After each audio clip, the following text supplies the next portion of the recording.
Donc, le support MPI avait vraiment été très, très bien travaillé au long des années. On n'a aucun problème à scaler jusqu'à plus de 100 000 tâches, 200 000 tâches MPI sans aucune difficulté. Et évidemment, le portage GPU, c'est une question qu'on se pose de plus en plus ces dernières années. On a plusieurs contraintes, surtout au niveau du code en lui-même.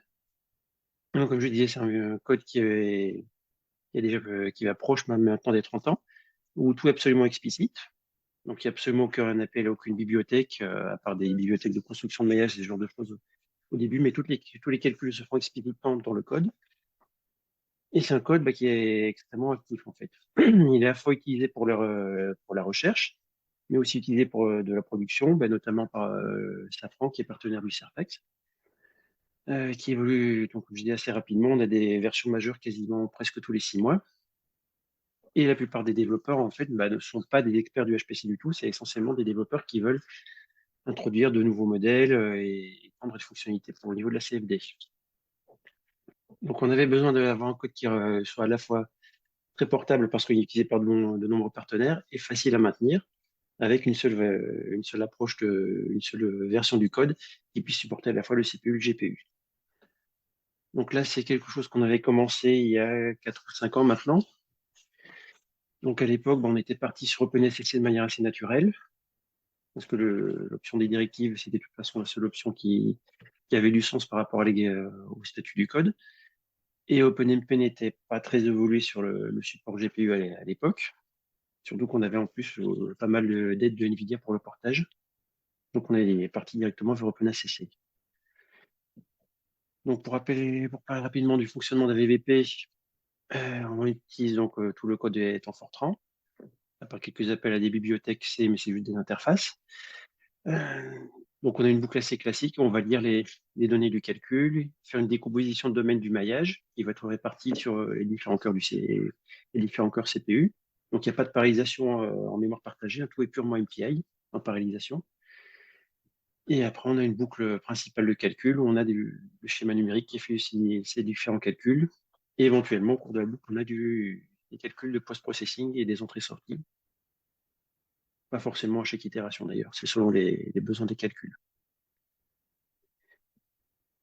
Donc, lorsqu'on a voulu se poser la question du portage, on est assez rapidement arrivé au principe qu'on voulait porter la partie du schéma numérique. Il fait du calcul intensif, alors que tout le reste, finalement, c'est des manipulations de données, c'est des entrées-sorties, donc c'est des choses qui ne sont pas très efficaces sur le GPU. Donc, on ne s'est pas concentré là-dessus. Alors, au niveau de la structure de données des VBP, c'est ce qui nous a posé le plus grand questionnement, c'est comment est-ce qu'on paralyse par rapport à la structure de données. Donc, d'origine, on a une décomposition au niveau d'MPI, on décompose le domaine, on a un sous-domaine indépendant sur chacun des processus. Et après, on a un deuxième niveau de décomposition, qui à l'origine est fait plutôt pour optimiser le cache sur CPU, où dans chaque domaine, on va regrouper les cellules par groupe, avec une taille qu'on peut choisir de manière paramétrique. Et donc, chaque groupe est traité indépendamment sur la plupart des calculs. Et typiquement, sur CPU, on met des groupes de l'ordre d'une centaine de mailles pour pouvoir rester dans le cache lorsqu'on fait les traitements sur un seul groupe. Donc, ce qui donne, si on regarde au niveau du code, une structure qui est plus ou moins de cette forme-là. On va avoir une boucle principale qui va faire une boucle sur les différents groupes. Sur chacun des groupes, on va appeler un modèle de calcul. Et puis, à l'intérieur du modèle de calcul, on va avoir différentes fonctions qui sont appelées, différentes sous-routines, qui vont utiliser différentes données dans des modules. Et à l'intérieur, tout au fond des piles d'appel, on va se retrouver avec des boucles sur les cellules explicitement. Voilà, donc par rapport à la structure de données, on se retrouvait avec ce parallélisme assez évident, en fait, exploité à ces deux niveaux. Donc, soit de paralyser au niveau des groupes de cellules, ou soit de paralyser à l'intérieur d'un groupe de cellules lui-même. Donc, la première approche qui nous semblait le plus cohérent aurait été d'abord de paralyser à grain large, donc au niveau de la boucle sur les groupes de cellules. Donc, on a énormément de groupes de cellules, hein. Typiquement, ce qu'on met sur un processus, ça peut être de l'ordre d'au minimum 1 million de cellules par processus MPI. Le problème, c'est que la structure du code nous empêchait de faire ça efficacement. Notamment, ce que je montrais à la slide précédente, c'est que les boucles ne sont pas du tout prévues pour être parallélisables. Et donc, à l'intérieur d'une à l'intérieur d'une routine qui va traiter un seul groupe de cellules, on a souvent des appels à des variables globales qui sont dans les modules, qui sont partagées par tout le monde. Et donc, ça aurait obligé à réécrire complètement, à remanipuler, à remodifier complètement la structure de données du code. Et à côté de ça, on aurait créé des threads et des threads de GPU très, très divergents, puisque lorsqu'on rentre dans un schéma, en fait, en fonction des paramètres de calcul, on peut avoir plus d'une dizaine de modèles différents sur lesquels on va se rebrancher dynamiquement en fonction de ce qui se passe. Donc, cette approche-là était vraiment pas envisageable à l'époque. Donc, on est parti sur une approche de type small kernels. Donc, à chaque fois qu'on a une boucle sur les cellules, une petite boucle fine à l'intérieur des routines, on parallèle à ce niveau uniquement. Ce qui avait surtout pas mal d'avantages au niveau du portage, puisqu'on travaille uniquement sur des boucles locales dans les routines. Donc, on peut très facilement surveiller tout ce qui est utilisation mémoire, optimisation, débugage, etc. Comme on travaille une seule boucle à la fois, mais le portage peut se faire de manière très progressive, même si c'était quelque chose d'assez laborieux. Donc forcément, la structure d'origine au niveau des tailles de boucles doit être pas mal changée, puisque d'origine, on a des boucles de cellules d'une taille de l'ordre de 100 pour le cache sur CPU. Et sur GPU, ça se passe mal si on regarde ce type de taille-là. Donc là, c'était un premier benchmark qu'on avait fait à l'époque. On mesurait l'impact des tailles des groupes de cellules à la fois sur CPU et sur GPU. Et on voit que les deux architectures réagissent de manière totalement opposée. Donc sur CPU, on veut plutôt des groupes assez petits pour rester dans le cache, alors que sur GPU, c'est l'inverse. On veut avoir des groupes vraiment très gros pour lancer un minimum de kernel et vraiment avoir une bonne occupation du GPU. Donc ça, c'était pas un très gros problème au niveau de la VVP, puisque la taille des groupes de cellules est totalement configurable. Après, c'était plus un problème d'occupation mémoire, puisque si on augmente la taille des groupes, forcément, c'est des variables temporaires dont la taille n'était pas importante. On considérait ça assez négligeable au départ. Lorsqu'on commence à avoir des centaines de milliers ou des millions de cellules dans ces tableaux temporaires, ben, la consommation mémoire peut assez vite exploser. Donc pour l'approche, on avait fait d'abord un premier prototype où on s'est concentré sur deux kernels principaux qui représentent la plus grosse partie du temps de calcul dans les VBP. Donc ça représentait selon les cas entre 60 et 80% du temps de calcul. Donc ça nous a permis d'analyser un peu le comportement. Sur ces kernels-là, on a pu valider qu'on obtenait des bons résultats et des gains des facteurs d'accélération importants. Le gros problème on s'est assez vite rendu compte, c'est que les échanges de mémoire on avait des échanges de mémoire assez importants autour des kernels. Et finalement, le temps de transfert de ces données autour des kernels annulait complètement tous les bénéfices des speed-ups d'accélération qu'on peut obtenir en portage par GPU. Avec en plus un espèce d'effet de retour dégressif, où on veut utiliser des kernels sur des jeux de données de plus en plus gros pour remplir de plus en plus ce GPU. Donc, plus on utilise des jeux de données assez gros sur le GPU, plus on obtient de speed-up sur les kernels, mais plus on impacte aussi le temps de transfert en mémoire.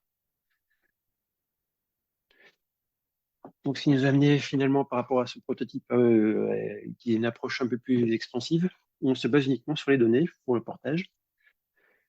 Donc, c'est toujours la même approche où on se base uniquement sur les boucles de calcul intensif au niveau des cellules. Mais derrière, on réfléchit pas plus uniquement en termes de calcul, mais en termes de données. Et à terme, l'approche était vraiment de porter toutes les opérations de calcul qui impliquent les gros tableaux de données, donc les tableaux sur les mailles et les cellules, pour ne pas avoir à faire des échanges de données avec le CPU.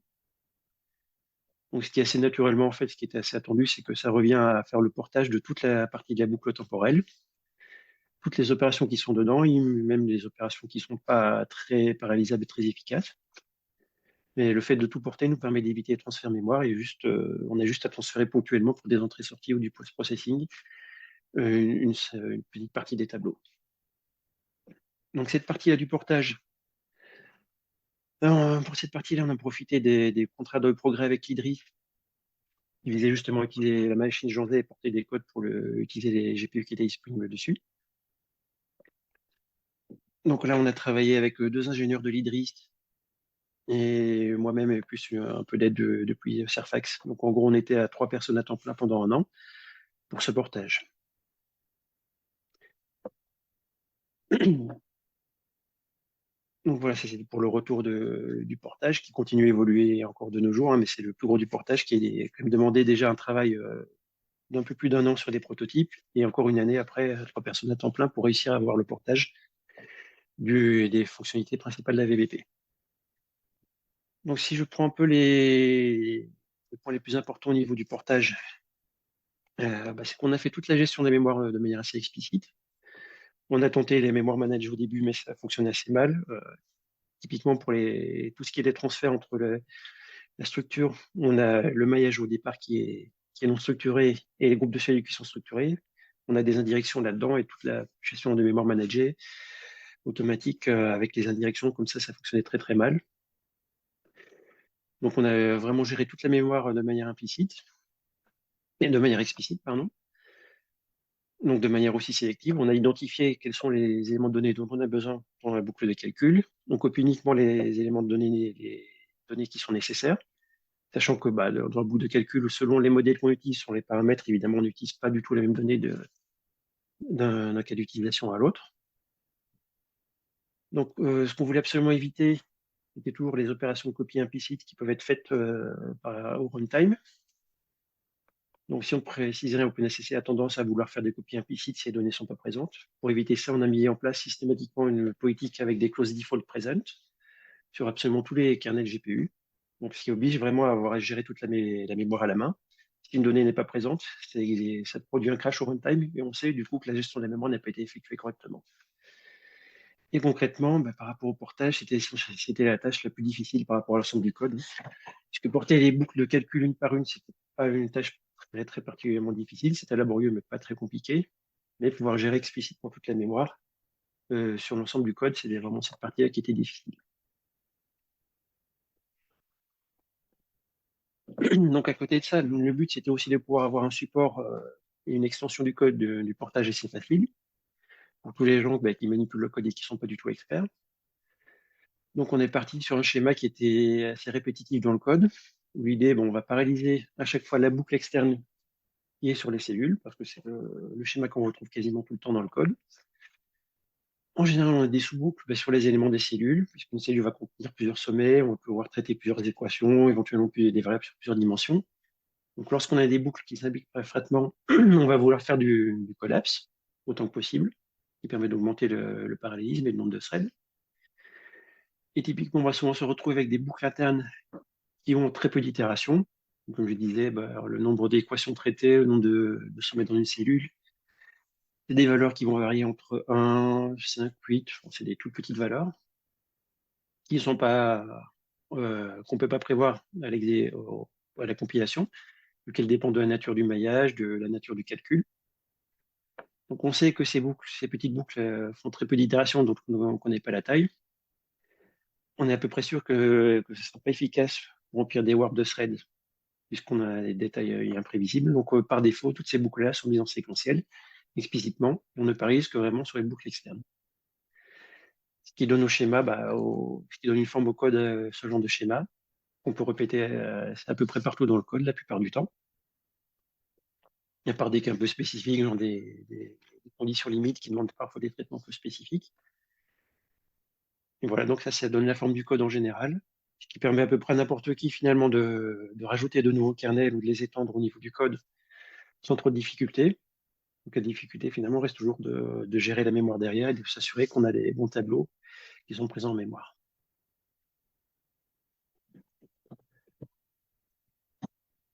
Donc ça, c'est pour la majorité du code. Évidemment, tout le code n'est pas aussi simple à porter.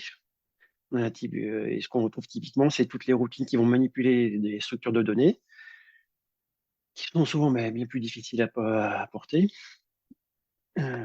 C'est souvent des traitements qui sont assez complexes, mais qui se produisent la plupart du temps en fait avant la partie de la boucle temporelle. Donc c'est tout ce qui est chargement du maillage, des compositions de domaines, analyse et des choses comme ça, analyse des conditions limites, etc. Comme ces choses-là ne s'exécutent qu'une seule fois avant la boucle temporelle, on a décidé explicitement de les laisser sur le CPU. Donc ces calculs-là sont initialisés sont faits dans la partie initialisation avant les calculs. On doit payer le coût de transfert des données, mais on ne paye qu'une seule fois sur l'ensemble du calcul, donc on considère généralement que c'est négligeable. Mais évidemment, il y a quand même des routines qui se retrouvent à l'intérieur de boucles temporelles. Donc, ce qu'on a rencontré typiquement, bah, c'est le calcul de buffer pour le voisinage, les échanges de voisinage à travers MPI. Et des calculs aussi de post-processing avant de faire des sorties, d'enregistrer les sorties. Donc là, on a quand même eu quelques limites. On n'a pas pu rester sur un portage pur par directive. Typiquement, le calcul des buffers MPI a été écrit de manière très très séquentielle. Donc on a dû le réécrire pour pouvoir faire de la parisation dessus. Donc là, c'est des petites divergences dans le code où on n'a pas pu rester sur l'approche où on gardait vraiment une base de code purement unique, uniquement des directives entre les deux. Mais heureusement, finalement, c'est des routines où quasiment personne ne touche la plupart du temps. Des choses qui ont été mises en place depuis très longtemps et les utilisateurs utilisent les transferts MPI mais ne touchent pas aux routines qui font les transferts eux-mêmes. Donc finalement, ça n'a pas d'impact, quasiment pas d'impact sur la maintenabilité du code. C'est une chose qui a dû être intégrée une seule fois. Mais pour les intégrations au quotidien, ça ne pose pas de problème. Donc maintenant, je vais parler un petit peu des performances qu'on a obtenues avec ce portage. Donc là, c'était sur 4 différents cas tests qu'on a utilisés lors du premier portage avec Idris. On a différents exemples de la combustion, de l'aérodynamique, un cas test qui mesure l'explosion dans un espace confiné et une chambre de combustion sur un cas industriel. Donc là, on peut voir quelques chiffres, hein. Donc, on a vu les premiers portages sur la version 7.7 d'AVBP, sur lesquels on a fait pas mal d'améliorations sur les versions suivantes, où on a réussi à obtenir de meilleurs gains de performance. Et on a rajouté progressivement de plus en plus de supports, puisque le dernier cas test n'était pas supporté sur la première version. Et grossièrement, l'idée qu'on a maintenant, c'est que, typiquement sur Janzé, si on utilisait un nœud uniquement avec les CPU versus un nœud avec tous les GPU, on obtenait des speed-up entre 4 et 5, ce qui s'est plus ou moins confirmé après sur des générations suivantes, notamment sur Jewels Booster, où on comparait un double processeur 24 cœurs avec 4 cartes à 100. Donc, grosso modo, si on regarde les chiffres actuellement, on est sur un speed-up qui est modéré. On est de l'ordre de une carte de type A100 fait l'équivalent à peu près de 50 cœurs x86 de type Ice Lake. Donc pour la scalabilité du code, on est toujours resté assez bon par rapport à ce qu'on avait sur CPU. Là, c'est un exemple de scalabilité assez large. On est parti jusque 1024 GPU sur un gros cas test. Donc le code d'origine scale très bien. Et sur GPU, on retrouve à peu près les mêmes facteurs de scalabilité. Il n'y a pas de souci particulier. Donc là, ça vient aussi du fait on peut utiliser le GPU direct pour les transferts de mémoire GPU à GPU pour les échanges MPI. C'est un élément qui est assez vital. Si on n'a pas ces échanges-là, la scalabilité s'écroule assez rapidement. Mais dès qu'on arrive à avoir des échanges assez rapides, la scalabilité est très bonne.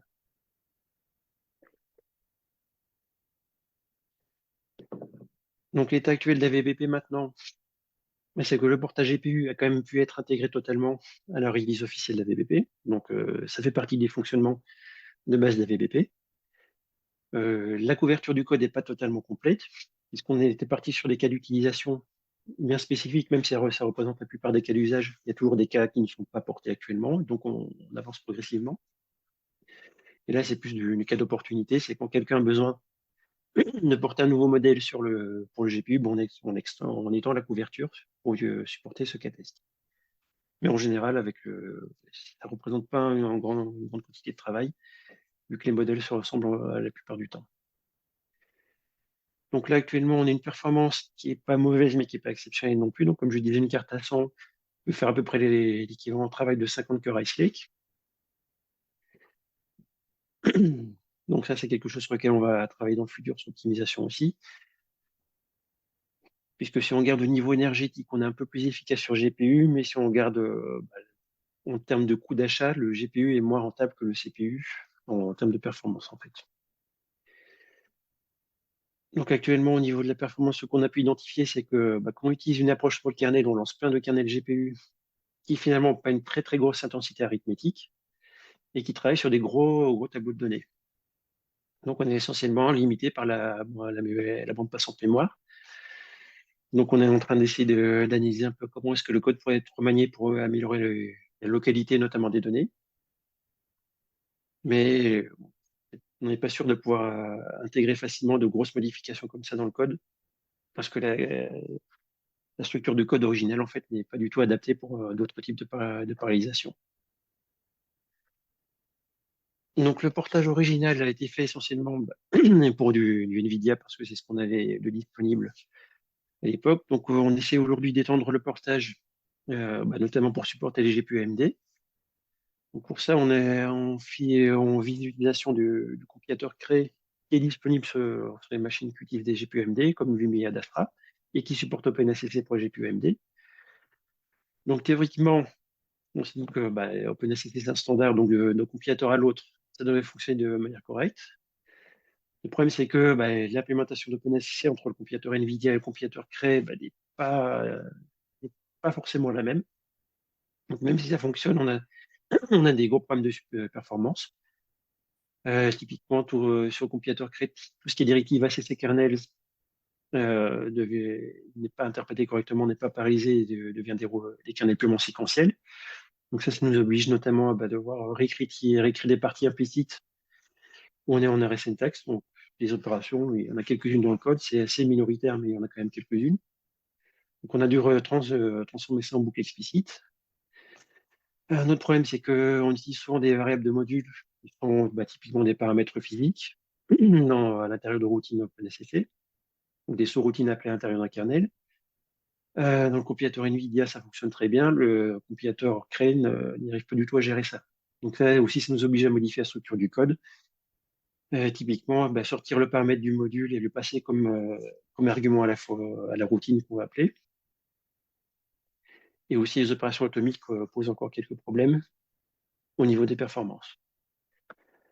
Donc, on a un premier prototype sur Adastra qui se comporte de manière à peu près correcte. Donc, on a toujours une bonne scalabilité. Ici, c'est le Reduce Compute Time, donc qui essaye d'uniformiser le temps de calcul par rapport au nombre de processus NPI. Et donc, on divise le temps de calcul par le nombre de processus NPI pour un même nombre de nœuds de maillage traités et par itération. Donc, on voit qu'on reste à peu près stable, quel que soit le nombre de GPU utilisés. Mais la performance de base est quand même assez mauvaise, vu que là, une carte, c'est une NVMe 250, je crois, nous donne 7 à 8 fois moins de performance que ce qu'on obtient sur une carte à 30. Donc, il y a encore des problèmes de performance qu'on doit réussir à résoudre au niveau du portage. Mais on est quand même sur la bonne voie. Donc là, c'est notre focus principal actuellement. On s'est également posé la question de passer sur OpenMP, notamment pour aller cibler des GPU de chez Intel. Là, on a plus des problèmes techniques par rapport au support du langage, par rapport au compilateur, notamment les types dérivés tels qu'on les utilise dans VBP avec des copies partielles de la structure de données uniquement pour les données dont on a besoin. Ça ne passe pas très bien au niveau du portage des directives OpenMP. Donc là, c'est quelque chose qu'on a un peu mis de côté. On a des solutions éventuelles, mais qui sont un peu invasives au niveau du code. Typiquement, remplacer les tableaux par des structures de données qui contiendraient à la fois un pointeur vers le tableau classique CPU, un pointeur pour le tableau sur GPU.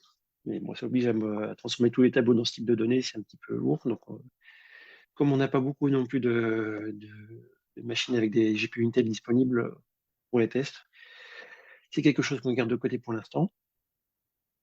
Donc, dans le futur, on est en train d'explorer aussi les possibilités d'essayer d'améliorer la structure du code pour avoir de meilleures performances sur le GPU. Là, on est en train d'essayer de voir quelles seraient les meilleures approches au niveau de la transformation du code pour obtenir de meilleures performances, mais aussi de comment est-ce qu'on peut transformer le code. Typiquement, on n'a pas envie d'avoir un code spécifique pour le GPU, donc on se pose des questions sur comment est-ce qu'on pourrait transformer automatiquement le code pour obtenir des meilleures versions pour la parisation sur le GPU. Et au quotidien, on a toujours les tâches où on continue à étendre le portage au fur et à mesure des besoins et maintenir le code pour qu'il soit toujours utilisable sur sur de nouvelles machines, ce qui n'est pas non plus totalement évident, puisqu'on arrive régulièrement à avoir de nouvelles versions du compilateur NVIDIA, notamment qui introduit de nouveaux bugs. Donc il faut toujours garder un œil sur cette partie-là. On n'a pas juste une version du code sur laquelle on peut se dire c'est totalement stable et dans 6 mois, la nouvelle version sera aussi stable. Ça demande toujours quand même un certain travail de veille à ce niveau-là. Voilà, c'est tout pour ma présentation. Euh, je vais reposer la même question que j'ai un peu posée hier. Est-ce que l'approche directive, c'est une approche qui vous plaît à l'utilisation, que vous recommanderiez à d'autres? Ou est-ce que si vous aviez l'occasion de basculer sur d'autres manières de faire, ce serait le choix que vous feriez, mais c'est une raison plus historique qui vous met dans dans ce choix directif? Oui, bah, c'est que je pense que les directives, c'est très bien pour du prototypage aussi, hein, parce que je pense que ça peut donner une bonne idée de ce qu'on peut avoir au niveau des performances du code globalement. Et là, ben, on est resté dessus, effectivement, parce que c'est des contraintes pour la base de code, la base des utilisateurs. Tous les utilisateurs, quasiment, c'est des gens qui connaissent le Fortran et qui veulent pas se poser trop de questions sur les implémentations HPC derrière. Donc, c'est vraiment une grosse contrainte à ce niveau-là. Et il y a des gens qui ont essayé de faire des prototypes en Coco ou d'autres choses, mais c'est pas des implémentations qui pourront être faites de manière assez large et remplacer le code, ou en tout cas, vraiment, c'est pas quelque chose qu'on envisage à court terme. Et du coup, le fait de rester sur les algorithmes, les structures de données qui fonctionnent, enfin, sur les structures de données qui fonctionnent sur CPU, vous ne voyez pas de problème, notamment de perte lié à cette implémentation issue du CPU. Bah, si, ce dont je parle un petit peu en filigrane, c'est on se rend compte que l'implémentation n'est pas idéale. Et donc, c'est pour ça qu'on essaie de travailler sur des solutions qui permettraient éventuellement de transformer ça vers d'autres approches un peu meilleures. Typiquement, transformer la structure de données, vu qu'on est sur une structure de données type array of structure, où le basculement structure of array serait plus efficace. On est à peu près certain pour la plupart des carnets de calcul, mais c'est quelque chose qu'on ne peut pas faire au niveau de la version CPU, donc c'est assez difficile. Oui, donc là, la question sur le flop rate par watt. Là, effectivement, parce que c'est quelque chose qu'on a mesuré aussi, là, je vais pas dans les slides ici, parce que c'est aussi un peu à moitié confidentiel, mais on a fait des mesures de performance, justement parce qu'on a commandé un nouveau calculateur au Surfax. Et effectivement, on a mesuré vraiment la consommation énergétique d'un calcul sur CPU c'est la version sur GPU, et le coût énergétique, effectivement, c'est un équilibrage.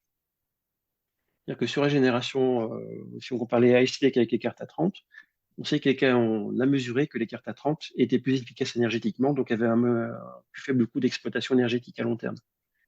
Mais l'investissement est plus important, donc ça se rattrape plus ou moins en fait. Donc on n'a pas encore d'avantage vraiment évident au niveau du GPU. La performance n'est pas assez bonne pour se dire que ça vaut le coup d'investir dans des GPU parce qu'on se rattrapera sur le coût énergétique à long terme. Mais on est plus ou moins à l'équilibre en fait, on est plus ou moins dans les mêmes sortes de grandeur. Si prochainement on arrive à avoir une implémentation qui est peut-être 50% en plus efficace, par exemple, ça pourrait changer la conclusion.